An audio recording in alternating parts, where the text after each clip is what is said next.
Thank you, Professor Ruth, and thank you, Ambassador and Superintendent Moshe and Sherry Mendez, for all you've said this morning, and for, in particular, the shattering, dreadful accounts of what took place on October 7th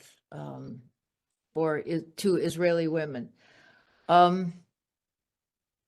I was asked to talk about legal theory, and in particular, your thoughts today are directed toward the notion of crimes against humanity, as to which the evidence that has been recounted surely shows that, together with other evidence that has appeared in the public record.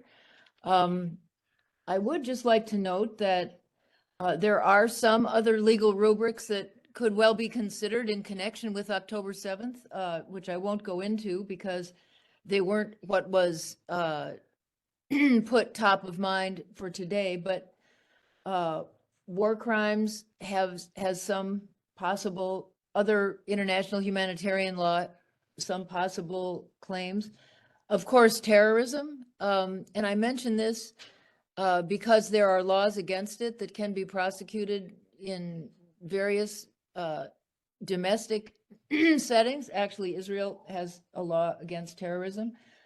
And also genocide, which I think deserves further consideration in connection with the evidence as it emerges, and also as it has already emerged in connection with October 7th, in specific to do with the sexual atrocities in the context of the larger abuses, but actually focusing on the sexual atrocities. And there are other international possibilities as well. But with regard to crimes against humanity, what you legally need specifically in order to prosecute them includes evidence, of which we've heard some today, a defendant or defendants, someone individually to prosecute, because criminal law runs to specific individual criminals, not to states, and also a forum, which in this case presents some real challenges. As to the evidence, what we've heard today and also what has been available internationally needs to show widespread or systematic atrocities to civilians.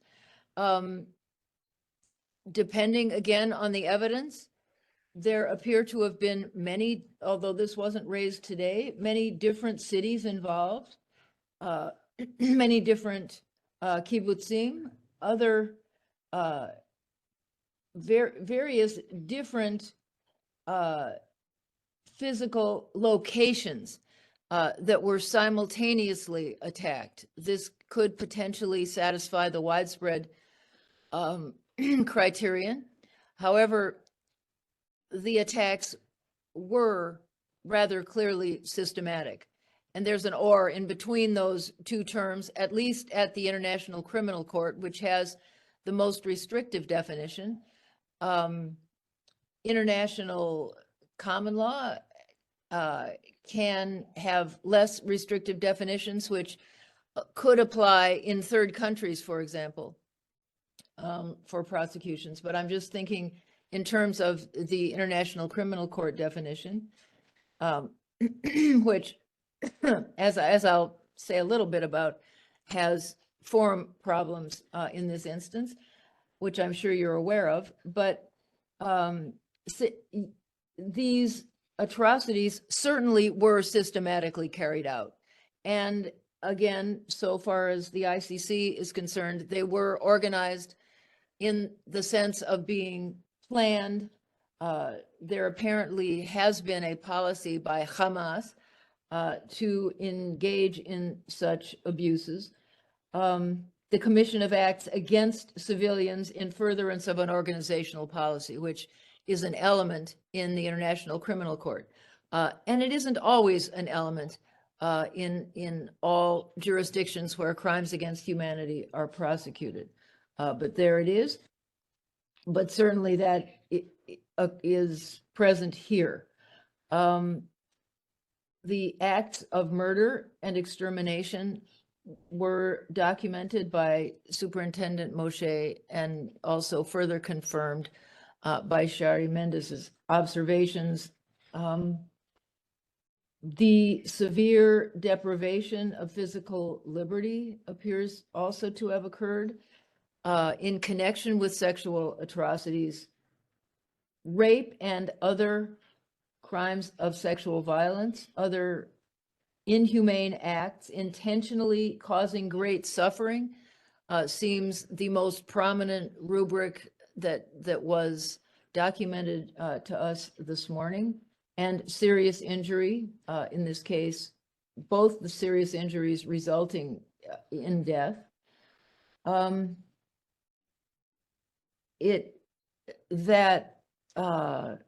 There was mutilation of people's bodies after death in ways that are gender-based was documented today, and I think should be highlighted as part of the way the inhumane acts in the ways these atrocities were committed.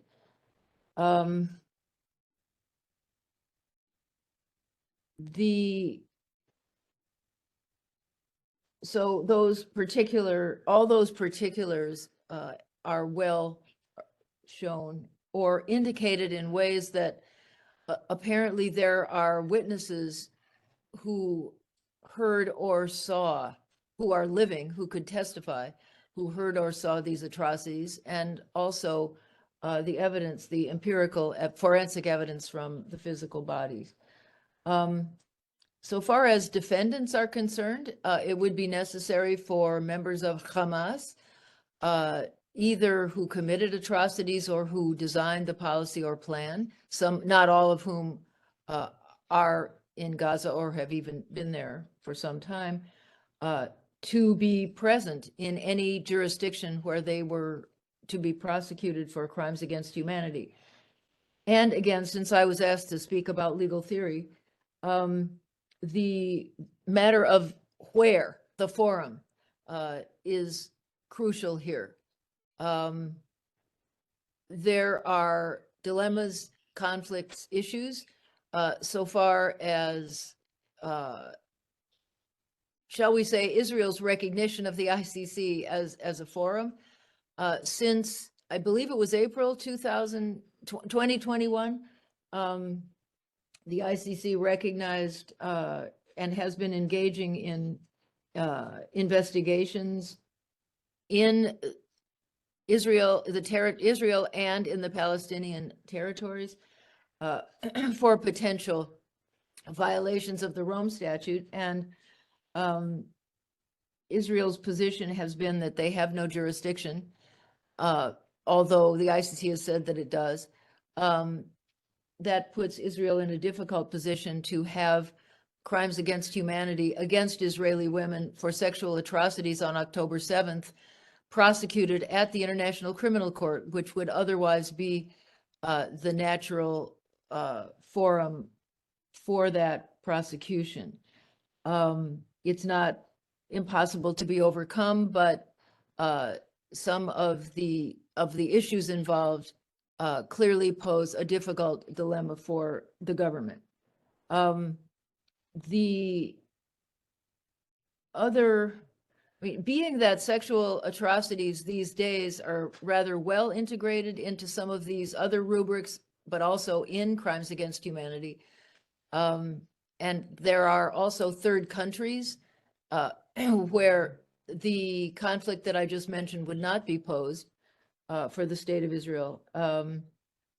There are other possible forums, places where crimes against humanity are prosecuted that could conceivably be recognized, but all the jurisdictional prerequisites of those locations, would have to be looked into in an extremely careful way. I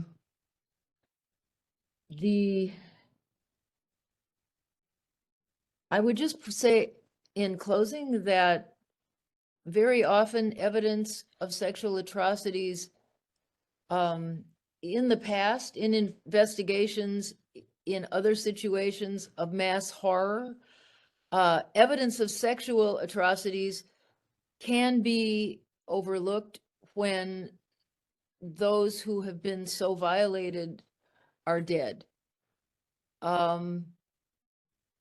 Clearly, from what Shari Mendez reported, she saw a great deal of such evidence. But it would not be unusual if more or a lot of that evidence forensically became unavailable or was less than thoroughly collected at a time of extreme trauma. I'm sure I don't need to alert the superintendent or Shari Mendez to what is called secondary trauma, but is actually trauma that to which you and your colleagues are exposed in situations of such dreadful atrocities as you have had to witness, and as are clear from the evidence that was in front of you.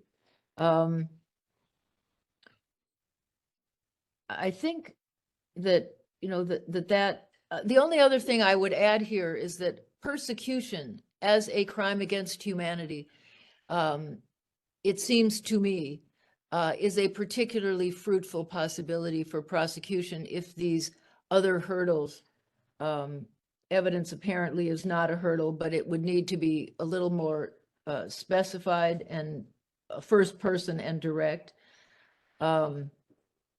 And the problem of a defendant in front of a forum was solved, and a forum was achieved. Persecution, that is, which could be thought of as a criminal form of extreme discrimination against members of a group or groups by reason of the identity of the group or the collectivity. At least most of the individuals here were being targeted for and violated in the ways documented because they were Israelis or Jews or understood as being such. This means that these sexual atrocities, as well as all the others, including those against male genitals, for instance, were committed on political, racial, national, ethnic, cultural, or religious grounds, which is a list of elements from the International Criminal Court, but is quite well recognized in international common law as well on crimes against humanity. So